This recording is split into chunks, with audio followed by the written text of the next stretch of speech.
The MIW Disruptive Podcast is sponsored by Mentorship. Mentorship is a social development network for mentorship. Go to mentorship.app to seek knowledge and leave a legacy.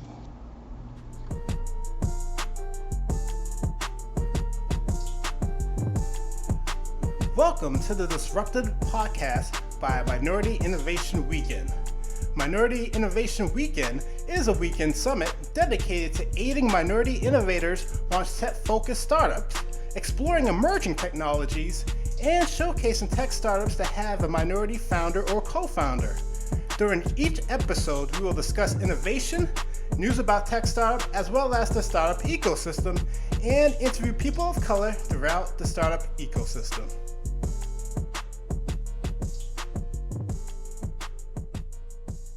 Welcome to the MIW Disrupted Podcast, hosted by Sir Walter and Jerome. Today, we have a talented young lady. She has a chemical engineering background, but she founded her own company to help out recruiting connected engineers with other opportunities. The name of that company is Technically Minded Talent. I am talking about Stephanie Lonard. How are you? Very good. Thank you for having me.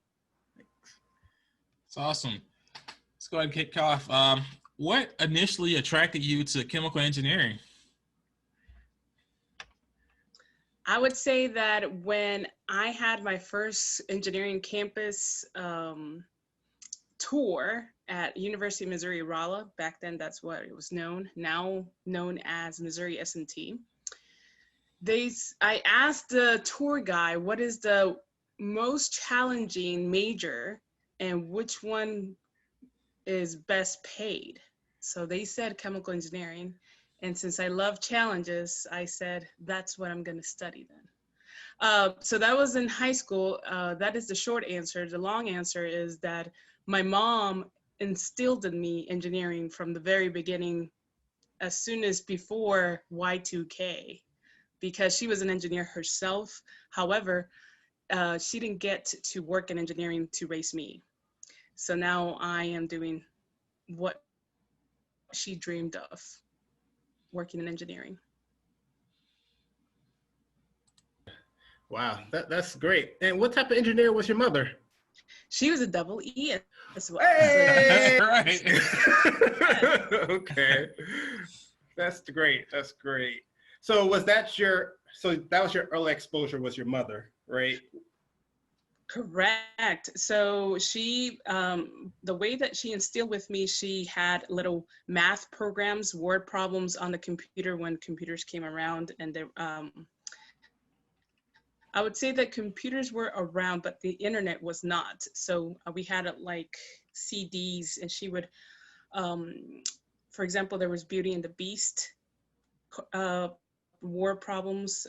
There were a lot of fish tank submarines word problems, and I had to solve it. And that got me into liking the idea to solve problems and mysteries and just word problems. So by the time I got to high school, that's what I envisioned to be doing. So I was not very, very creative. It was a process of elimination after that. I couldn't do stick figures. You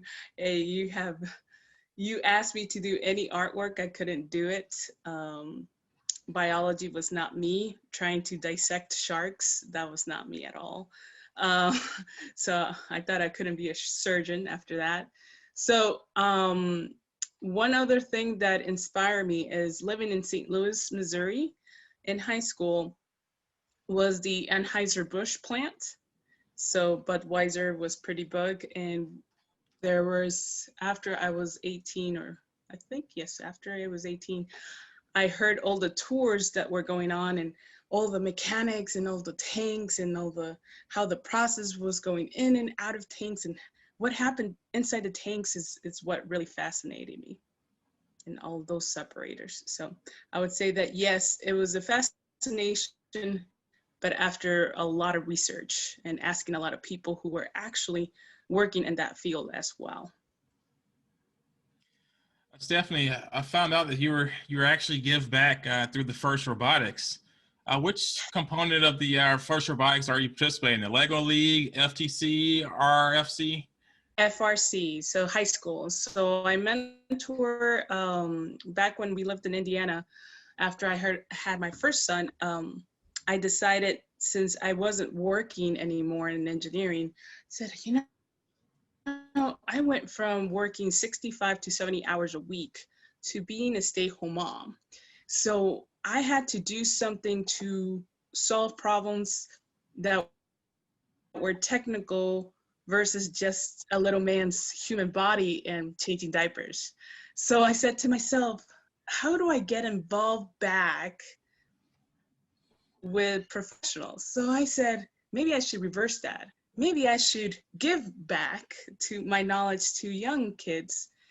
And I just went to one sweet meeting. They were asking for volunteers, and I said, I'll go to it. And it was an all-girls robotics competition in Indiana. It was statewide, and I was just blown away after that. And I said, how can I do this regularly? And they said, we're looking for volunteers on a weekly basis. And I said, sign me up, even though I'm a stay-home mom now, and I was an engineer. I want to get that back at me. So I went to a local high school, Westfield High School, and there were only about 6 students, and every single student had a mentor, because there were a lot of other engineers, full-time engineers, that were as excited as me. Actually, they were even more excited. I've never met a group of individuals that are so passionate about robotics. By the end of the year, it grew to about 24 students in that group. By the end of the year, actually after that, we went to the world competition in Detroit. And that was the most exciting, mindful sport I've ever seen, where it's an organization that you do not pay a membership as a grown-up to be part of and just volunteer. That's just amazing to me. It was mind-blowing how fun it was and how productive it was. And it was not only for high school students, but also for younger kids than that, K through 12. So I applaud everybody who makes that organization possible. I find it interesting that they, they focus on the life skills aspect, not just building the robots. Exactly. So, which is why another thing that I was a little bit of hesitant to even join. I said, how can I mentor if I don't know anything about electronics? Although I had a little bit in me where I'm like, I'll just motivate them. Can I be a cheerleader? But I had to think of myself as a chemie. I do have some transferable skills that an electrical engineer can also play, but that didn't even matter. What mattered is that the life skills of even asking for sponsorship for the equipment, that's what they needed as well. So that's what I came in, because I'm very good at negotiation. So those proposals and all those writing skills, even though English is not my first language, I became fluent in English in high school, even though I lived most of my life here. I'm a New Yorker, but my heritage is Ecuadorian, and my English was not so good until high school. So I became a very good proposal writer for them. So that's what was my mentee task. So I helped her with her proposals and how to reach out to companies for fundraising activities. So that was my contribution to the FRC, First Robotics. Wow, that's great. That is great. So it seemed like you definitely involved with a lot of activities. So SHIPS, Society of Hispanic Professional Engineers. I saw that you were also a lifetime member as well. And right now you're currently serving as Region 6 Vice President. So my term just finished in July for Region 6 Vice President. Okay. It says that the internet connection is unstable. is it good now? Okay, good. Yeah, it's So going a yes, little bit in and out. okay. So yes, my term just finished in July, and it was a 2-year term. And basically, I oversaw chapters all throughout the Midwest area, and that's Region 6 of SHIP. Okay. But I was part of SHIP for, and I'm still am, for 14 years. So ever since community college is when I first learned about SHIP in 2006. So I was actually pretty much a sophomore is when I first joined, but when I learned about it was in as a high school in 2004. But I joined in 2006. And ever since then, I've had quite an heavy involvement in high school STEM programs, even developing the events, to schooling, budgeting the events, fundraising. Fundraising, you can talk to me and I can talk forever about it, how to do it and how to beg for money the proper way, and and how to negotiate what's a win-win situation, which all those skills is what brought me to make my own company. Because of SHIP, I practice a lot those skills. Do you So I feel have I was just going to say, I have served in SHIP for 14 years, but in several positions, not only locally in college as a student, but also as a professional and also as a regional leader over 9 states. But now, since I had my second kid now, and I was even pregnant during my regional role, I'm giving myself a break. why do you feel it's important to serve in a leadership capacity for your organization? Well, I think it's a win-win situation. One is you get a lot of practice that the corporations do not provide to young professionals at such an early stage of their career. And then the other benefit I would see is that as you are learning, you're giving back to anyone else on your team. It provides a lot of teamwork skills and a lot of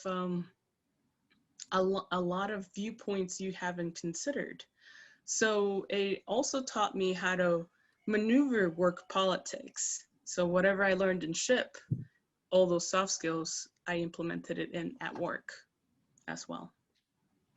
So I think it's very important too, because now that I am a technical recruiter, I would say that the biggest problem is finding STEM fields pipeline. It's really hard, especially in minorities.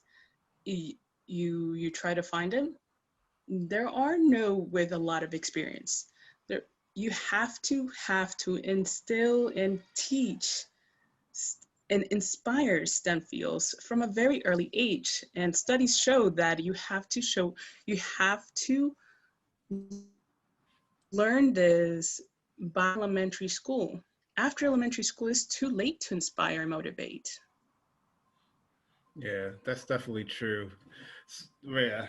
So with your company, Technically Minded Talent, like how do you go about recruiting clients? Well, recruiting talent as well as recruiting clients that need your help in fulfilling Okay. a certain task. So that's easy.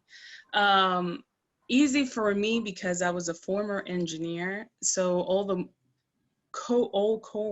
former co-workers, it's word of mouth. My marketing strategy is word of mouth. So a lot of the candidates come to me and they ask for help. And now the market, it's quite a lot of candidates. I received 2,000 resumes just this month, and this month is not over yet. Whereas before, it was so hard to find talent to move out of their companies because they were so comfortable. So now it's a lot easier. However, now the job market, it's a lot not in demand. Is that your connection? It's unstable. Can you hear me all right? Yes, I can hear you. Okay. I can't hear you. Okay. Okay, good. Yes. So the way that I attract, the way that I attract clients as well is I belong to the Chamber of Commerce in each city that I belong to, that I live in, and then I go to networking events and I try to network with a HR panel, and also all the volunteer work that I have done in organizations. They already know of me, so they already contact me through that.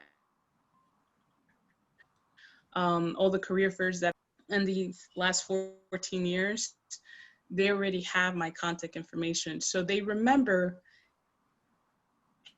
hey, weren't you the engineer who also can help with a lot of recruiting the talent? And they give me a call. So my strategy, I would say that so far it's working, word of mouth. And also I try to do the job fairs, but now that everything is virtually, that game plan has been changing quite a bit. Gotcha. However, I did add it this fall, I relaunched it. And so I did relaunch the business, and now I also offer some resume writing services to candidates because there's so many of them.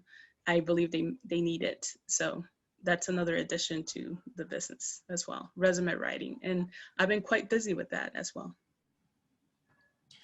From the beginning, was there a problem in the technical recruitment area or talent search realm that caused you to ultimately start your own firm? I would say that yes. So, and they call the third-party recruiters headhunters. I like to refer to myself as a nerd wrangler.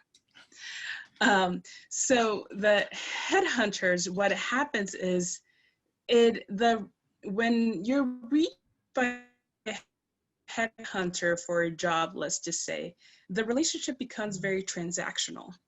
It seems that they will call you, and if you don't have the skills that they're looking for, they automatically hang up and they said, okay, goodbye, we'll see. And so they ghost you, and then there's no relationship after that. So I used to personally get laid off. I have been laid off a couple times because of oil and gas is such a cyclical business. And my husband got laid off, and all my friends got laid off. So we've seen how headhunters and third-party recruiters call candidates, and they get them excited and then not return their phone calls ever again. Or they don't even, they don't have that human interaction where if they're an engineer, for instance, let me give you an example.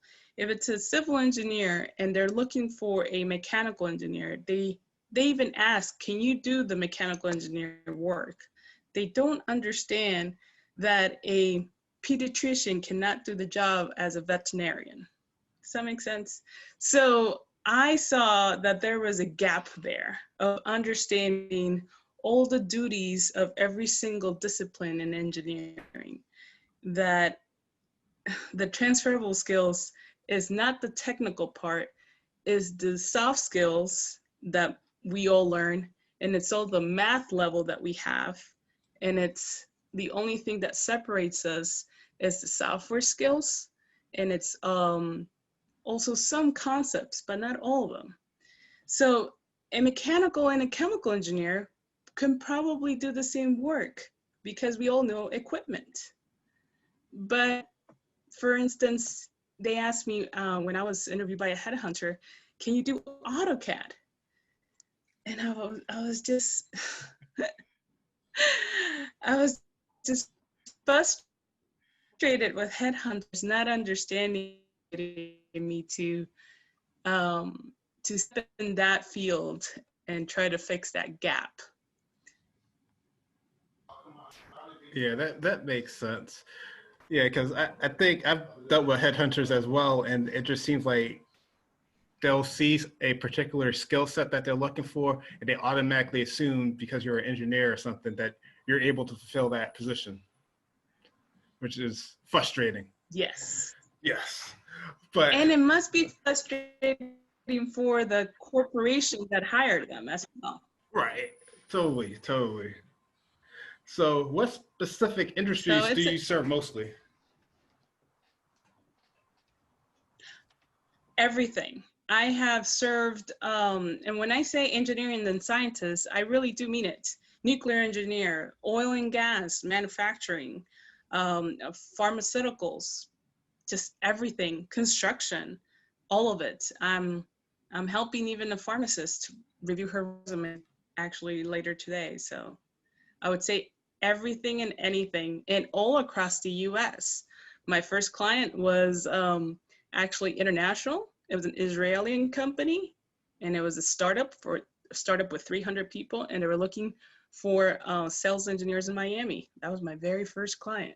So very small companies, medium size, all the way to Fortune 500. I'm not saying that I have a lot of clients, but it's been 3 years. So I've had quite a bit of industry contacts. So far, who usually comes to you first? Clients seeking new careers or companies seeking new talent? I would say the candidates. Candidates come to me quite a lot because already of my network is a lot of engineers already. So I am still fixing to get the HR as a network. Not only that, let me answer you with another part answer. Now companies, what they're doing is instead of accepting one headhunter at a time, what they do is they have a platform where they bid, they ask and they request all the headhunters to bid on candidates. A platform very similar to eBay. So for example, company access, there's this platform, and we're going to post a job only visible to headhunters, Nerd Wrangler too, and they're gonna.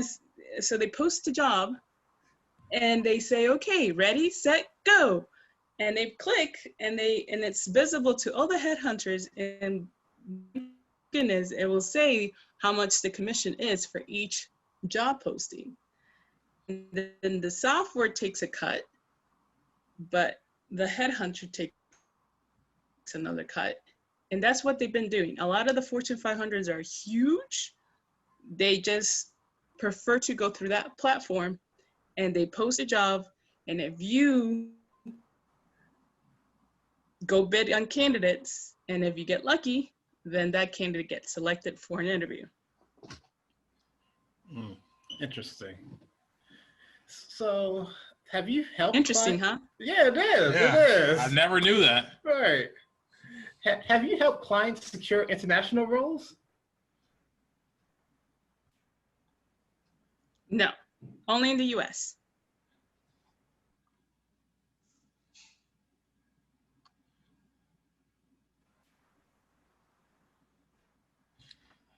In your current business, is there like one mistake that ended up being very valuable learning experience? Oh, yes. Not being selective with the companies I work with.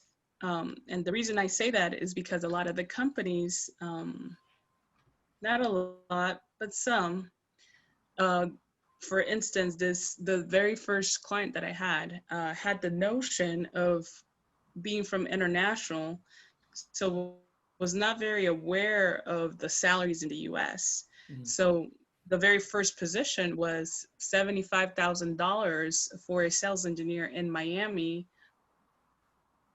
with 5 years of experience. It wasn't, no, actually 10 years of experience. That wasn't comparable to the living costs of Miami. And they were pretty persistent. So that was, I think that was a mistake that I made where I said, well, either I walk or I try it. But because I was so new in the recruiting business, I accepted it. I accepted the challenge. However, I couldn't place anyone because no one would work for that price. So as you mentioned earlier about the whole pipeline problem in the tech industry, like what is your take on the pipeline problem? I would say that it's becoming the job descriptions way too specific.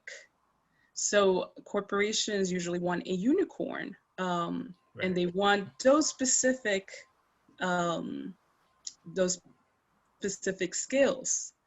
You know, there's a huge gap where the mentality of corporations, we need this, and we're not willing to negotiate, to candidate not learning the up-to-date software. So for example, now if you put a math CAD or C++ on your resume, it's not as attractive if you put cloud. Does that make sense? Mm-hmm. So a lot of the candidates are not educated as to what they should put on their resume and what ATS systems are, application tracking system, and how to tailor their resume for those ATS systems on the web that you apply could match and not be rejected. So whenever applicants apply online for a job, usually their resumes are rejected because of formatting. The format is not standard, and they choose a lot of colors, they put tables, they put columns, and you shouldn't ever use any tables, columns, or even headers or footers. Otherwise, the ATS systems will reject your resume. So I think the pipeline has changed quite a bit as well in our generations as well. For instance, there are not that many 40-year-olds. There are not that many between 35 and 55 anymore in engineering, especially in software engineers. That's a really hard one to find. And especially if they're up to date with all the software. So yes, there's a scarce, but you know what? I bet you are able to find them. My secret sauce is, is if you are in the industry yourself, working with these folks and teaching them how to market themselves on LinkedIn and social media platforms like I do myself right now. That is the only way, because the generation that was not used to social media, you will be surprised how many they're not on LinkedIn. You will be surprised how many connections they have. You'd be surprised there's even a grin. They don't even know what hashtags is. So I'm telling you, it's just a matter of educating them and having some resources for all generations as to, okay, everybody get on board. You're supposed to put LinkedIn URL on your resume. It's a unspoken rule. Stephanie, have you coached any, like, say for instance, a mechanical engineer that wants to get into software engineering? Have you helped someone make that type of transition? Oh, yes. And it's a little bit of therapy and a little bit of Professor English work. And by the means of therapy is digging very deep in your mind. What transferable skills have you done? So you said mechanical and software. So usually all of the engineering disciplines have something in common, and that is either it's hardware or software.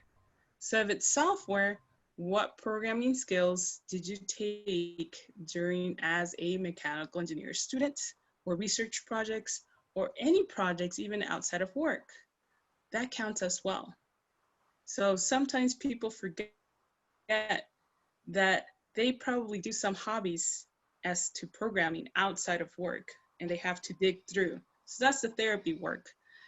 And then in terms of the the other one is just the English words, the keywords. I would say that they have to pay attention what are industry lingo and industry terms in software. And maybe the terms in for example, in a software engineer are probably the same in mechanical, but just used different. For instance, if you were to take an accounting test, a CPA exam, you will be clueless. But for engineers, it's easy. However, the terminology is so different. We'd be lost. So it's all about terminology. So what's like the typical turnaround in terms of like a talent reaches out to you till they actually are placed in a company?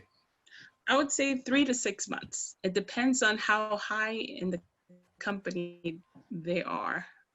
So director level, it's a little harder and a little pickier. If they're 5 to 7 years of experience, there are a lot more flexibility. Also, it depends of relocation. So if they're not willing to relocate and they're, for example, oil and gas is not doing so hot right now, and there are a lot of layoffs there, and a lot of the candidates still want to stay in Houston. However, there are a lot of candidates there, and I'm talking about thousands and thousands, and there are not that many jobs. And another point is that a lot of the corporations are waiting after the elections Right. to make decisions. Wow. I hope all of this is helpful. It is, especially to our listeners, for sure. Definitely, definitely.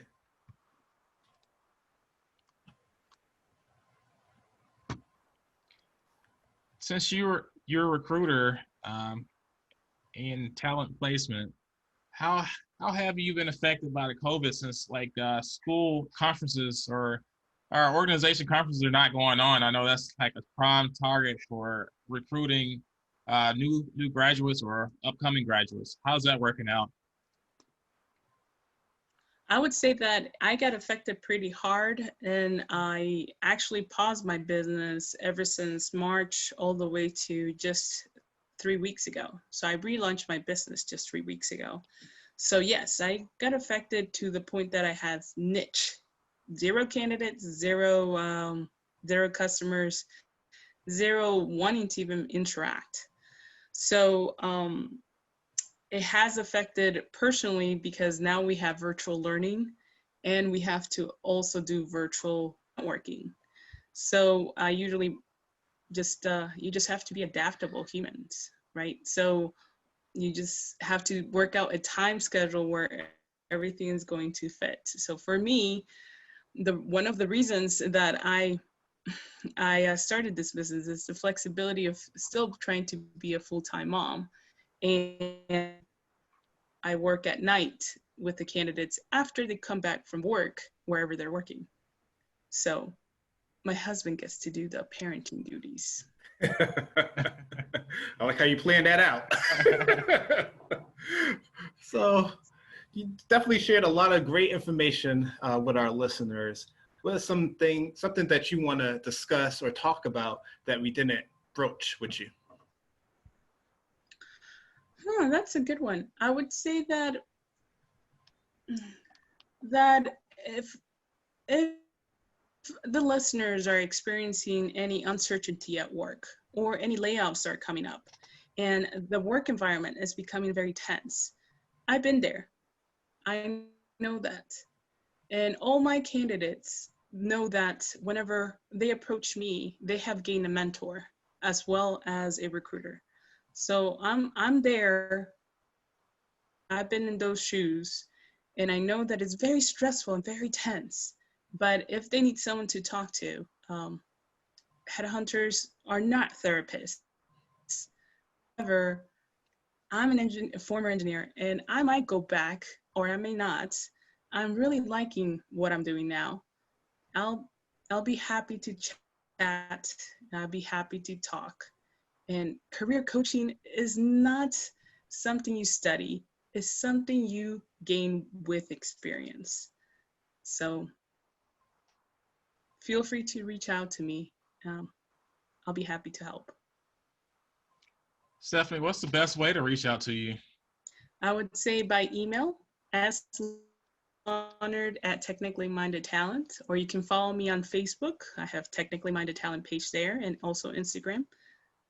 I'm very approachable and friendly. I don't bite. That's awesome. Yeah, definitely. Thank you for providing so much knowledge to our listeners, definitely in the recruiting process and the recruiting mindset as well. So thank you.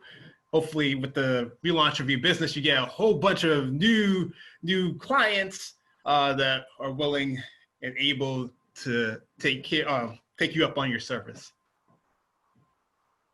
Thank you, Jerome, for having me, and Sir Walter. It was really nice meeting you. And I hope, Derek, I get to meet all of you in person someday, too. Yeah, That'll that be would awesome. be great. That wraps up this episode of the Disrupted Podcast by Minority Innovation Weekend. If you haven't already done so, please subscribe. Check us out online at www.minorityinnovationweekend.org and connect with us on Facebook, Instagram, Twitter, and LinkedIn.